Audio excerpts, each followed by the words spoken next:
Welcome back. Thank you so much participants आपका कि आपने दोबारा से आप इतने टाइम से हमारे साथ जुड़े हुए हैं। जी थैंक यू मदनी। तो हसान भाई, मेरा जो सबसे पहला जो क्वेश्चन है आपसे, जो कि पार्टिसिपेंट से भी जब मैंने ये राय जानी तो उन्होंने कहा कि क्योंकि मैंने कुछ अपने मेरे क्लासमेट्स जो हैं उन्होंने भी ये स्पेशल रिक्वेस्ट की कि आपसे जो मैं ये क्वेश्चन ज़रूर करूं। तो मेरा सबसे पहला जो आपके साथ क्वेश्चन है वो ये है कि जो सेंसरशिप है, क्या वो इसलिए जरूरी होती है कि एक सिस्टम को हम कंट्रोल कर सकते हैं? और दूसरा ये, क्या जमहूरी माशरे में अगर बिला वजह की सेंसरशिप होगी तो उस सोसाइटी में फ्रीडम ऑफ स्पीच का जो है वो तो नहीं होगी। तो आप इसको कैसे देखते हैं? अच्छा जी, सबसे पहले तो बहुत शुक्रिया मदनी साहब आपका कि आपने मुझे मदऊ किया। लेकिन ये है कि अगर हम पहले इस चीज का तयन कर लें कि फ्रीडम ऑफ स्पीच का मतलब क्या है। क्या फ्रीडम ऑफ स्पीच का मतलब ये है कि हम अपनी रियासत के खिलाफ बात करें? क्या फ्रीडम ऑफ स्पीच का मतलब ये है कि हम किसी की दिल आज़ारी करने के लिए हमें पता हो कि किसी के जज्बात को मजरूह करने के लिए कोई अल्फाज या ज़्यादा इस्तेमाल कर रहे हैं? क्या मजहब के हवाले से बात करना फ्रीडम ऑफ स्पीच के जुमरे में आता है? तो फ्रीडम ऑफ स्पीच के सिलसिले में ये जो जुमला है फ्रीडम ऑफ स्पीच, ये एक बुनियादी तौर पर किसी भी मुआशरे के अंदर किसी भी हुकूमत की जानिब से अपने मुफादात के लिए इस्तेमाल करने के लिए हम तो देख सकते हैं। लेकिन पाकिस्तान की अगर बात करें तो आइन के आर्टिकल 19 में पाकिस्तानियों को यह हक दिया गया है कि वो फ्रीडम ऑफ स्पीच करें। और यही वजह है कि आज जब फ्रीडम ऑफ स्पीच के सिलसिले में कोई बात करता है, अगर तो वो मतलब खास तौर पर आपकी रूलिंग पार्टी को तनकीद के जुमरे में आते हुए उसको हर्ट कर रही है और उसको रिएक्ट करते हुए इस पर कदगन लगाता है, तो वो हमारे फ्रीडम ऑफ स्पीच पे हम कह सकते हैं कि हमारे जो राइट है उसको हमसे लेने की कोशिश की जा रही है।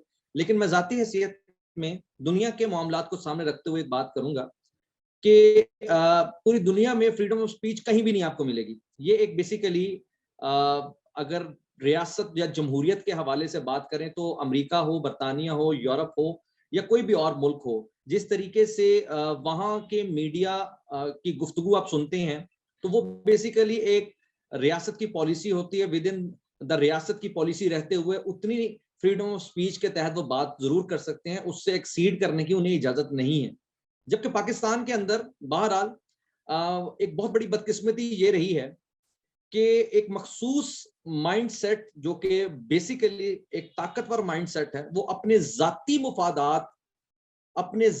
मुफादात को की खातिर या अपने जाती मुफाद को जो चीज हर्ट ना करे उसमें तो वो इजाजत देता है। लेकिन जब उसके जाती मुफादात को हर्ट किया जाता है तो फिर वहां कदगन लगा दी जाती है। एक बहुत बड़ा मसला ये है कि पाकिस्तान के अंदर रियासत के खिलाफ बात करने की तो आजादी आपको है, लेकिन किसी शख्स के खिलाफ बात करने की आजादी आपको नहीं है। किसी इदारे के खिलाफ बात करने की आपको आजादी नहीं है। आप रियासत को जितना मर्जी रगड़ सकते हैं रगड़ दें, और हमें इसकी बहुत सारी मिसालें पाकिस्तान के अंदर मिलेंगी। लेकिन इस वक्त चूंकि हम देख रहे हैं कि मौजूदा दौरे हुकूमत में आप सहाफियों को एहतजाज करते हुए देख रहे हैं, क्योंकि इस वक्त एक नया बिल लाने की कोशिश की जा रही है, उसे कहा जाए फ्रीडम स्पीच पे एक कारीवार है। तो जमहूरियत के हवाले से जो आपका सवाल है, मैं उसको सिर्फ इस तनाजुर में देखता हूँ कि जमहूरियत बुनियादी तौर पर एक अपने मतलब के तहत जब तक हर्ट नहीं होती तब तक तो आज़ादी है, लेकिन जैसे ही जमहूरियत अपने जाती तौर पर उसे नुकसान होना शुरू हो जाता है, और जमहूरियत से मुराद ये कि आपकी हुक्मरान जमात बुनियादी तौर पर वो जमहूरियत में डेफिनेटली कदम लगाती है। आपके हर दौरे हुकूमत के अंदर ये बात हमें सुनने को मिली है कि पाकिस्तान के अंदर हुकूमतें मीडिया को काम करने की इजाज़त नहीं देती। मुशर्रफ साहब के दौर के अंदर जी बहुत बड़े बड़े मामलात हुए, और मौजूदा हुकूमत भी इस वक्त अपने मामलात के जरिए कोशिश कर रही है कि मीडिया के अंदर बहुत सारी सेंसरशिप चल रही है। मैं ज़ाती हैसियत में बहुत सारी बातें जो करना चाहता हूँ नहीं कर सकता। यही एक बहुत बड़ा अलमिया है कि जिस मामले में एक इस्लाह की खातिर जो तनकीद की इजाज़त है वो नहीं दी जाती। आप अपनी रियासत की फलाह के लिए तनकीद की या फलाह के लिए स्पीच की इजाज़त नहीं दी जाती। लेकिन जहाँ शख्सी या ज़ाती मुफादात मुतासिर हो रहे हों, वहाँ आकर स्पीच, फ्रीडम ऑफ स्पीच के कानून का मतलब वो कह सकते हैं कि एक सहारा लेकर आप कदम भी लगाते हैं, आप लॉस भी लेकर आते हैं। कहने का मकसद ये है कि पाकिस्तान के अगर हम रियासत में बात करें तो पाकिस्तान में हम बहसीत मीडिया पर्सन बहुत कुछ कहना चाहते हैं लेकिन कह नहीं सकते, और जो इस सिलसिले में अपने राय का इजहार करने में आजाद हैं, वो जब अपनी इस आजादी का इजहार करते हैं तो वो फिर बुरे बन जाते हैं। हसन भाई, थैंक यू सो मच, आपने इसको बहुत अच्छे तरीके से वो एक्सप्लेन किया है। मेरी पार्टिसिपेंट से रिक्वेस्ट होगी कि आप अपना जरा माइक ऑफ कर दें। जी, अच्छा हसन भाई, मेरा एक नेक्स्ट क्वेश्चन है कि कौमी सलामती की जहाँ तक बात आती है तो मॉनिटर किया जाता है, चाहे वो पाकिस्तान के रियासती अदारों की जानब से जो मॉनिटर किया जाता है। हसन भाई, जहाँ कौमी सलामती की ये बात है तो इतने सारे चैनल्स हैं, इतने सारे यूट्यूब या हम सोशल मीडिया की साइट पे जाएं तो उनको कैसे कंट्रोल किया जा सकता है? अगर मकसद सिर्फ हमारा कौमी सलामती के लिए हो कि हम उनको मॉनिटर भी करना चाहते हैं, हम उनको कंट्रोल भी करना चाहते हैं कि वो रियासती अदारों के बारे में बात ना करें या मुल्क मुखालफ ग्रुप का हिस्सा ना बन जाए। मैंने अभी भी ऐसे काफ़ी प्रोग्राम्स देखे हैं कि आपने भी काफ़ी ऐसे प्रोपेगेंडास को जो है वो एक्सपोज किया है कि किस तरीके से जो है पाकिस्तान में प्लानिंग की जाती है। तो इतना अब ये डिजिटल मीडिया की दुनिया में कंट्रोल कैसे करें? अच्छा, मैं एक बड़ी बात आपको क्योंकि हमें बताऊं, अपनी स्टेट जाती है सेहत में एक बात बताता हूँ, स्थिति है अभी जिस तरफ आपने कहा कि सोशल मीडिया के जरिए इस वक्त एक बहुत बड़ा बैटल ग्राउंड सजा हुआ है, इसको हाइब्रिड वॉर कहते हैं। इस वक्त जो लेटेस्ट आपका जो वॉरफेयर स्ट्रेटेजी है उसे हाइब्रिड 5th जनरेशन वॉरफेयर के तौर पर दुनिया देखती है, और हम देखते हैं कि हमारे आर्मी चीफ की तरफ से और हमारी फौज की तरफ से और हमारी सिविल एस्टैब्लिशमेंट की तरफ से या हमारे हुक्मरानों की तरफ से हाइब्रिड वॉर या 5th जनरेशन वॉरफेयर का तस्करा तो बड़ी तेजी के साथ किया जाता है। लेकिन कंट्राडिक्शन यहाँ पे आती है, मैंने आपसे फिर अर्ज किया कि रियासत को जितना मर्जी आप मतलब तनकीद का निशाना बना दें, किसी को कोई तकलीफ नहीं होगी। इसकी एक बहुत बड़ी मिसाल ये है कि इस हाइब्रिड वॉरफेयर में हकीकत में हम मुकम्मल तौर पर नाकाम और फेल हो चुके हैं। दुश्मन हमारे पे हमला भी कर चुका है, और अभी तक जिन लोगों का फर्ज था और जिन लोगों का काम था रोकना, सबसे ज्यादा कंप्रोमाइज उन्होंने किया इस सिलसिले में। आपको एक छोटी सी मिसाल इसका ये देता हूँ कि इस वक्त राइट नाउ पाकिस्तान के अंदर ऐश्वर्या राय और पता नहीं अमिताभ बच्चन का कोई बेटा जो भी है, और इसके अलावा हिंदुस्तान के बहुत सारे ऐसे लोग हैं जो मतलब अदाकार पाकिस्तान के अंदर पसंद किए जाते हैं। पाकिस्तानी न्यूज बुलेटिन्स में आपके इंडियन कंटेंट बहुत ज्यादा दिखाया जाता है, इंडियन फिल्मों को प्रमोट किया जाता है। पाकिस्तान के अंदर अमन की आशा के नाम पर ऐसी खास अंदाज में माइंडसेट को फरोग दिया जाता है। तो इस सारी चीजों को अब सरहद पार लेकर जाएं तो वहां एक नेशन इस चीज पर मुत्तफिक नजर आती है कि हम पाकिस्तान के खिलाफ हैं और पाकिस्तान हमारा एक दुश्मन है। लेकिन पाकिस्तान के अंदर इंडिया हमारा दुश्मन नहीं है। हमारा दुश्मनी के आलम यह है कि हम उनकी फिल्में भी देखते हैं, हम उनके अदाकारों को भी पसंद करते हैं, हम उसके मुताबिक चलते हैं। लेकिन इस सारे मामले पर पाकिस्तानियों का कसूर कितना है? हकीकत में पाकिस्तानियों का कोई कसूर नहीं, इसमें उन इदारों का कसूर है जो अपनी जाती मुफादात की खातिर तो अब बात आ जाए दुम पे पैर आ जाता है, लेकिन रियासत मुखालिफ जो एक दुनिया की जानिब से नैरेटिव बिल्टअप किया जा रहा है या पाकिस्तान पर एक हाइब्रिड अटैक किया जा रहा है, उसको काउंटर करने के लिए ये लोग आगे नहीं आते। और इसकी एक बहुत बड़ी रीजन आपको मैं ये बता सकता हूं कि अनफॉर्चुनेटली आप पाकिस्तान की तारीख को उठाकर देख लें तो पाकिस्तान और रियासत के खिलाफ बड़े से बड़ा काम करने वाले को ना तो कभी सजा मिली है, ना इस सिलसिले में कोई ऐसी कानून साजी हुई है। हमारे इधर बहुत सारे लोग कहते हैं जी वो रियासत के खिलाफ बात कर रहा है। भाई, रियासत के खिलाफ अगर कोई बात कर रहा है तो आपने इस सिलसिले में कोई पॉलिसी बनाई, आपने इस सिलसिले में कोई नेशनल नैरेटिव बिल्टअप किया? आपने इस सिलसिले में कुछ भी नहीं किया। आप इस सिलसिले में जब आते हैं तो आप ये देखिए कि हमारे इधर इससे पहले महमूदुर रहमान कमीशन आया, हम कितनी बहुत बड़ी बात थी, लेकिन हमने उस बात पर भी कंप्रोमाइज किया। हम आगे की तरफ चलें, मतलब जो डॉन लीक्स आई हमने उस पर भी कंप्रोमाइज किया। इससे बड़ी क्या बात है कि हमने एक मुल्क के अंदर अपने आप को गिरवी रख दिया, और वो किस तरीके से गिरवी रख दिया? हम एक गैर की जंग में कूद पड़े और हमने उन्हें सप्लाई लाइन दे दी। और कहने का मकसद ये कि हम अनफॉर्चुनेटली उस कौम से ताल्लुक रखते हैं जिस कौम में टीवी चैनल्स के अंदर और बातों के अंदर तो हम बहुत गैरतमंद हैं, लेकिन अमली तौर पर हम उस गैरत का इजहार करने से कासिर दिखाई देते हैं, जिसका इजहार सिर्फ हम अपनी बातों में और अपने टेलीविजन शोज में करते हैं, हम अपने वेबिनार्स वगैरह में करते हैं। तो पॉइंट यहाँ पर यह है कि ये एक बहुत अनफॉर्चुनेट बात है। अमेरिका हो गया, दुनिया हो गई, वहां एक नेशनल पॉलिसी होती है जिसमें नेशनल इंटरेस्ट को डिस्टर्ब नहीं किया जाता, लेकिन पाकिस्तान के अंदर नेशनल इंटरेस्ट को उनकी जानिब से भी डिस्टर्ब किया जाता है। काम नेशनल इंटरेस्ट को बिल्टअप करना और इम्प्लीमेंट करते हुए इम्पोज करना है। तो बात यहाँ पर यह है कि दुश्मन हाइब्रिड वॉर के जरिए, सोशल मीडिया वॉरफेयर के जरिए, आज आपको छोटी मजे की बात बताता हूँ, इससे आपको अंदाजा होगा मैं बहुत बड़ी बात करने जा रहा हूँ, हो सकता है कुछ लोगों को बहुत तकलीफ हो। पाकिस्तान के अंदर पैट्रियोटिक थॉट के लोगों की कोई गुंजाइश नहीं है। अगर आप पैट्रियोटिक हैं मदनी साहब, तो आप पाकिस्तान के अंदर काबिल कबूल नहीं है। हाँ, अगर आप सेफमा से ताल्लुक रखते हैं, हाँ, अगर आप पर बाहर से फंड लेने का इल्जाम है, तो आप यहाँ के उन रियासती इदारों के आंखों की तारा हैं और आप उनकी महफिलों के अंदर रौनक बख्शने वाले लोग हैं।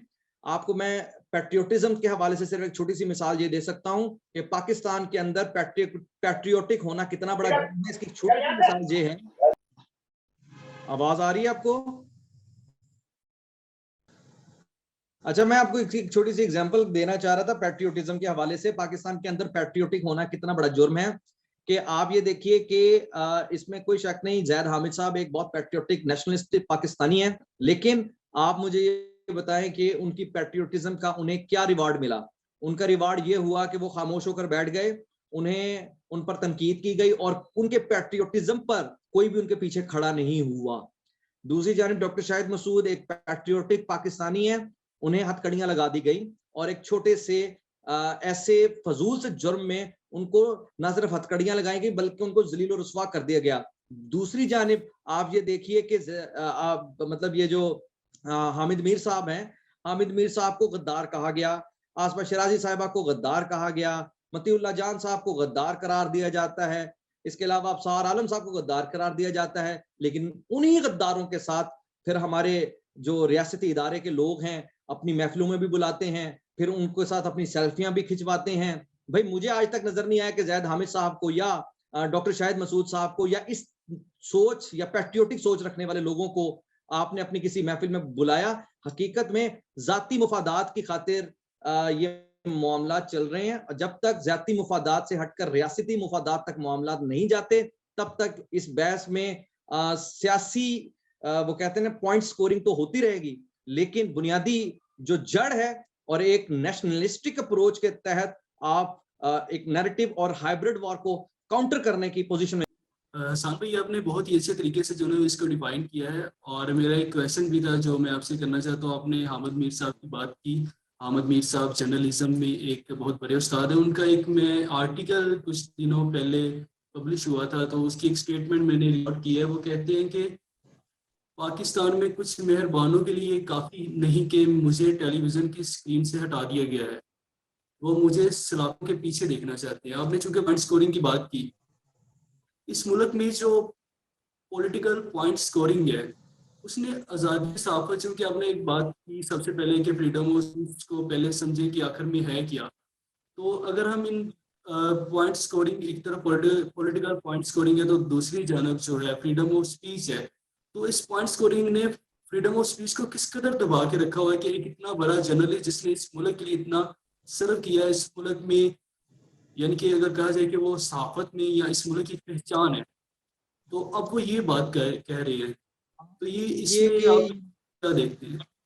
मैं जाती हैसियत में इस चीज को बड़ी बदकिस्मती देखता हूँ, बड़ी तारीकी देखता हूँ कि हामिद मीर जैसा एक नाबगह रोजगार, एक इंतहाई एक्सपीरियंस बंदा, उसको खुलेआम स्क्रीन से आउट हो गया है। और ये एक बड़े अफसोस की बात है कि इसे आप कह सकते हैं कि मतलब होता है ना किसी चीज का ओला रखना, अब तो वो चीज भी नहीं रही। अब तो खुल्लम खुल्ला हर बात का इजहार हो रहा है। और हामिद मीर साहब के हवाले से मैंने जिस तरह पहले बात की कि इससे बड़ी क्या बदकिस्मती हो सकती है कि उनके साथ एक गद्दारी का टैग जोड़ दिया गया, उन्हें गद्दार करार दिया गया। और इससे बड़ी बदकिस्मती क्या हो सकती है कि पाकिस्तान की सलामती का सबसे बड़ा इदारा उनके साथ उनके ऑफिशियल सेल्फियां लेते हैं, तो दुनिया को एक पैगाम दिया गया कि जिसे आप गद्दार कहते हैं उससे आप उसके साथ सेल्फियां लेते हैं, अगर तो वो गद्दार है और आपकी बात सच है तो फिर तो गद्दार के सिलसिले में तो आर्टिकल 6 है, उसमें तो आपका गद्दार काबिले वो कहते हैं कि ताजीर है। तो इस पॉइंट ऑफ व्यू से ये सबसे बड़ी बात है कि जब अपने मुफादात को हिट करने का मामला दरपेश आया तो फौरी तौर पर आपने उनको ऐसे अंदाज में पर्दे से स्क्रीन से गायब कर दिया और सुलाखों के लिए नहीं डालेंगे इस कैसे कतई नजर, लेकिन दुनिया देख रही है कि हामिद मीर साहब इस वक्त एक अताब का शिकार हुए और उस अताब के जरिए ये बात साबित हो रही है कि पाकिस्तान के अंदर आजादी इजहार राय एक जुर्म बना दिया जाता है और उस जुर्म के नतीजे में हामिद मीर जैसा एक इंतहाई, लेकिन अगेन अफसोस का आलम यह है कि ये इंतहाई वो कहते हैं कि अनएथिकल बिहेवियर है जिसके जरिए हामिद मीर को कम नुकसान पहुंचा है, लेकिन बतौर पाकिस्तानी रियासत की पॉलिसी ज्यादा बुरी तरीके से मजरूह हुई है। दुनिया को यह पैगाम गया है कि आप धड़ल्ले से कह लें या आप मुश्किल से कह मतलब क्या उसे कहते हैं कि ब्रॉड डे लाइट डंडा सोटी से कह लें, डंडी पट्टी कह लें, जो भी कह लें आप उसे, आप इसका मतलब है कि किसी को भी ऑफर करवा सकते हैं, आप किसी को भी कुछ कर सकते हैं। कहने का मकसद ये है कि देखें पॉइंट यहां पर ये है कि आप एक हंसने का मौका ना मिले, लेकिन आज बहरहाल हामिद मीर साहब के ऑफर होने से ये बात जरूर सामने आती है कि दुनिया ने पाकिस्तान की हवाले से जो एक इमेज अपने जहन में बिल्ड किया है उसको इस अमल ने और ज्यादा स्ट्रॉन्ग किया है। With in the limit again आपको हर तरह की आजादी होनी चाहिए। रियासत मुखालिफ, अगेन रियासत मुखालिफ आप अपनी इजहार राय, मजहब मुखालिफ अपनी इजहार राय दुनिया में कहीं नहीं होती, जहां से मजरू हो रहा होता है, रियासत जहां मजरू हो रही होती है। लेकिन उससे हटकर अगर आप हुकूमत की पॉलिसियों पर तनकीद करते हैं और अगर आप इस हवाले से शख्सदारों पर तनकीद के जुमरे में नहीं ली जानी चाहिए। ऐसा नहीं होता कि एक शख्स उठकर पूरे इदारे को अपने साथ नत्थी करते हुए वो उसका मतलब फायदा एडवांटेज लेते हुए किसी अच्छे खासे सहाफी को उठाकर ऑफर करवा दे। तो पॉइंट यहाँ पर ये है कि ये इसमें कोई शक नहीं, यहां आकर ये बात खुलकर सामने नजर आती है कि हाँ पाकिस्तान में ये मसला है और पाकिस्तान में आजादी इजहार राय पर प्रॉब्लम आ जाती है। या तो आप वो एक खास रीजन बताएं जिसके नतीजे में उस बंदे को ऑफर होना पड़ा और आप उसको ऑफर करते हुए फिर एक प्रिंसिपल स्टैंस लें कि आया वो अगर गद्दार है तो फिर उस गद्दार के खिलाफ रियासत क्या कर रही है, उस गद्दार के खिलाफ रियासत कौन सी अपना असूल अपना रही है। हाँ, महज इल्जाम की बुनियाद पर अगर आप गद्दार करार देकर किसी को ऑफर करने की पॉलिसी को सामने रखेंगे तो आज 21वीं सदी में ये एक बहुत बड़ी अलमियत से कम नहीं है। हसन भाई आपने थैंक यू सो मच, आपने अपना बहुत कीमती टाइम आपने निकाल के एक बहुत ही अच्छे तरीके से नरेट किया। मैं अपने सेकंड स्पीकर जो है इमरान जलील साहब की तरफ जाना चाहूँगा। इमरान जलील साहब, चूँकि आपने न्यूज़ रूम में काफ़ी टाइम गुजारा है तो सेंसरशिप या फ्रीडम ऑफ स्पीच हम इसी टॉपिक में रहते हैं। मेरा ये क्वेश्चन आपसे ये है कि जब एक रिपोर्टर स्टोरी को फाइल करता है, एक रिपोर्टर अपनी स्टोरी को करता है तो आगे जो है वो न्यूज़ रूम में जाते बाद ऐसे होता है कि उसकी जो स्टोरी होती है वो आगे नहीं जाती या अप्रूव, तो उसमें मालकान का कहीं ना कहीं इंटरेस्ट होता है, कहीं ना कहीं मालकान जो होते हैं या हम कह सकते हैं कि उसके पीछे भी कहीं ना कहीं पॉलिटिकल पॉइंट स्कोरिंग होती है या पॉलिटिकल प्रेशर होता है कि जिसकी वजह से वो स्टोरी होती है वो अप्रूव भी होती है। तो आप इसके बारे में क्या कहते हैं? Thank you Madani. दो तीन चीज़ें मैं यहाँ पे डिस्कस करना चाहूँगा। फर्स्ट ऑफ ऑल तो जो है उन्होंने बहुत अच्छी बात की। पहला सवाल तो मेरा उन्हीं से और आपसे या देखने वालों से ये है कि हामिद मीर साहब या डॉक्टर शाहिद मसूद साहब ने जो साहब ने आँख यूज़ की वो रियासत के खिलाफ थी, वो हुकूमत के खिलाफ थी, वो इदारे के खिलाफ थी। एक ऐसे जय्यदी को, नो डाउट हामिद मीर साहब बहुत बड़े सहाफ़ी हैं, क्या इस तरह की लैंग्वेज, क्या इस तरह के अल्फाज, क्या अपनी स्पीच इस तरह नहीं चाहिए थी? एक सहाफ़ी, पहली बात पहला ये है, क्या एक सहाफ़ी बाजारी लैंग्वेज यूज कर सकता है? क्या सहाफ़ी को जो है ना इस तरह सलम गलोच का सहारा लेना चाहिए? अगर बिल फर्ज ये है कि दूसरे लोग, सब लोग बुरे हैं, और इस तरह से अब आपके सवालों, न्यूज रूम का जो जनरल बात ये है कि सवाल तो ये है, ना तो हम जर्नलिज्म रह चुके हैं, ना हमारे पास फ्रीडम अगर होती तो देन स्पीच की बात करते ना। फ्रीडम तो है ही नहीं, ना ही जर्नलिज्म और ना ही फ्रीडम, दोनों हम जहनी तो गुलाम हैं। अब मैं आपके सवाल की तरफ आता हूँ। सवाल आपका बिल्कुल ठीक है। एक रिपोर्टर सुबह 7 बजे, 8 बजे, रात के 12 बजे तक एक स्टोरी पे काम करता है, उसकी मेहनत होती है। स्टोरी सबसे पहले रिपोर्टर्स अपने लेके आते हैं, जो बैठे होते हैं उनको उसके बाद स्टोरी जो कंट्रोलर के पास जाती है, कंट्रोलर साहब से के पास चली स्टोरी डीएनएस, उसके बाद तो वो ही कुछ जो है ना न्यूज बन जाती है, बीपर भी, उससे मौका भी जान लेते हैं। मतलब बहुत ही खबर पता चलता है कि एक स्टोरी है, अब 1 मिनट हुआ है जी, स्टोरी ऑफ कर दे। मैं बहुत से मैं काम कर चुका हूँ और उनमें ऐसा ही होता है कि एक बीपर रिपोर्टर्स करना है, क्योंकि जो डेस्क होता है उसका और जो न्यूज ऑन ईयर कर रहा होता है वो बिल्कुल साथ साथ बैठे होते हैं। ठीक है, प्रोड्यूसर जो होता है, न्यूज प्रोड्यूसर जो है, जिसने खबर ऑन, जो पीसीआर वाले होते हैं वो रिपोर्टर्स को तो से कॉल खबर ली जाती है। यही होता है रिपोर्टर्स को कि आपका इस पे बीपर है, मतलब इस पे आप मजीद स्टोरी बताएंगे कि खबर क्या थी, उसी वक्त कॉल आ जाती है, पूरी स्टोरी बंद कर दें। अब ना तो बताया ना डॉक्टर साहब या सीएन होती हैं कंट्रोल, किसी ने भी इसको रोक दें, पता चलता है जी साहब ने जो है ना ये खबर रुकवाई, चलता है कि ये जो, अब वो रिपोर्टर जो 8 घंटे 16 घंटे करके आया है, मेहनत करके आया है, अपनी एक स्टोरी अच्छी निकाल के आया, अपनी जान को जोखिम में डाल के स्टोरी नहीं चल, आपके पास तो और मीडिया है। ठीक है, 2000 आज से 5 साल पीपल्स पार्टी के, 5 साल पीएमएलएन के, अब ये 3 साल 13-14 साल हो गए हैं। जमहूरी हुकूमत है हमारे पास ना, जमहूरी हुकूमत, इस जमहूरी ये जमहूरी है वो ज्यादा सख्त साबित हुए हैं। इन्होंने एक कोड़े नहीं मारे नाम निहाद जो जमहूरी हुकूमतें हैं, इन्होंने एक माशी कहते हैं ना जर्नलिस्ट का कर दिया है।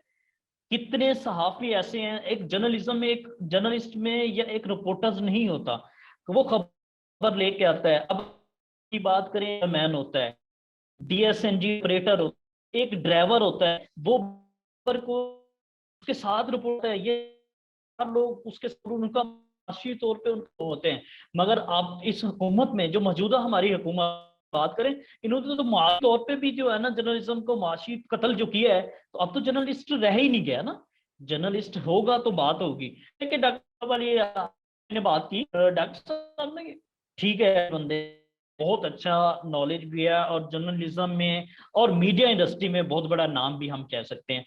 उन्होंने भी आके जो फैक्ट बताए थे, जब फैक्ट वो कोर्ट में जाते हैं तो वो उनके पास कोर्ट में कर सकते, ठीक है जी भाई, हम रिपोर्टर्स अपना सोच आएगा, लेकिन हम रिपोर्टर्स जो सबसे बड़ी जो खराबी है कि न्यूज जब खाती है ना, रिपोर्ट क्या आता है तो वो assignment, producer, AP associate producer, breaking बनाने वाला, डायरेक्टर न्यूज, कंट्रोलर न्यूज, ये 7-8 लोगों से होके खबर जो है ना टी काबिल होता है। इस पर से कर लिया जाता है कि अब यही होता है।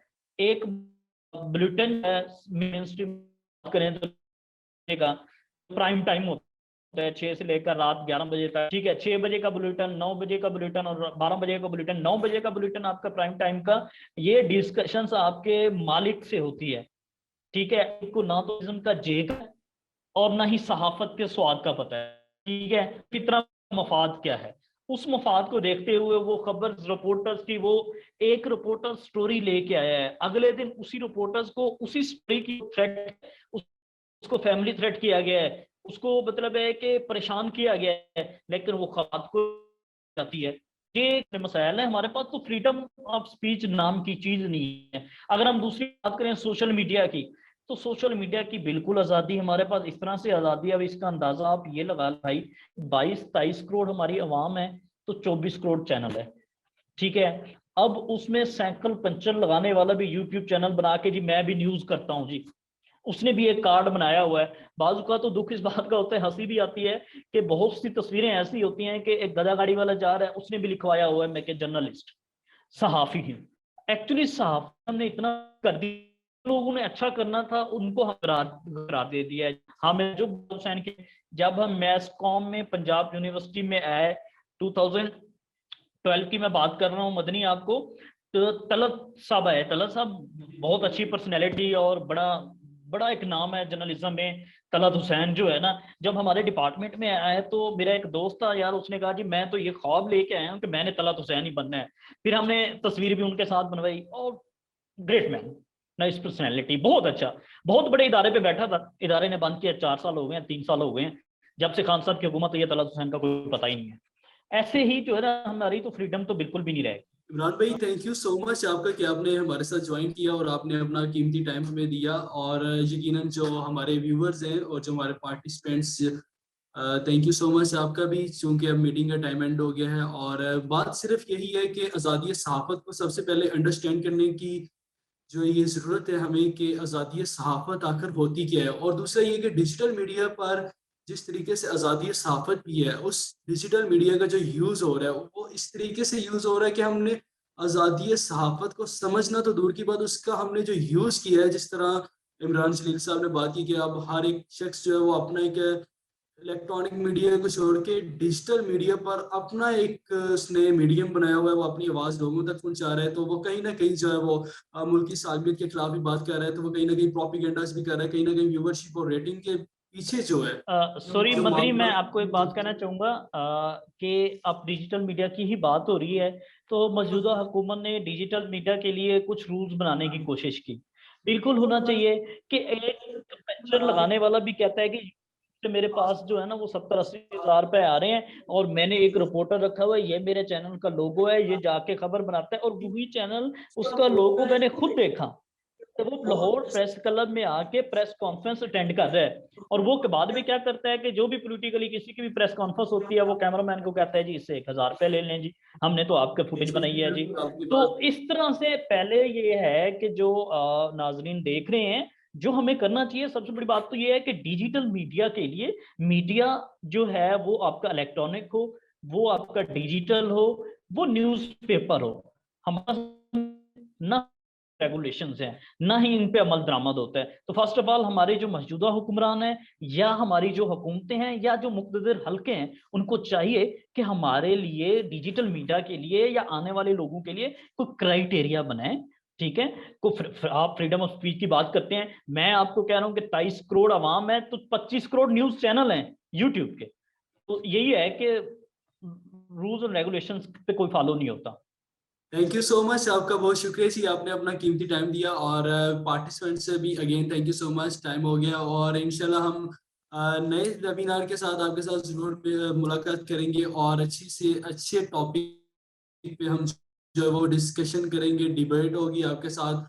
और आखिर पर मैं एक और रिक्वेस्ट करना चाहूँगा कि पार्टिसिपेंट से हमेशा मैंने यही रिक्वेस्ट की है, क्योंकि अब ये वेबिनार का सिलसिला हमने स्टार्ट किया, कि आप ओपनली डिबेट कर सकते हैं हमारे साथ, आप डिस्कशन कर सकते हैं, अपने कमेंट्स पास कर सकते हैं, हमारे साथ क्वेश्चन कर सकते हैं, क्योंकि हमने फ्रीडम ऑफ स्पीच को अहमियत देनी है। थैंक यू सो मच, अपना ख्याल रखिएगा, इंशाल्लाह मुलाकात होगी नए वेबिनार के साथ। गुड बाय, टेक केयर, अल्लाह हाफिज़।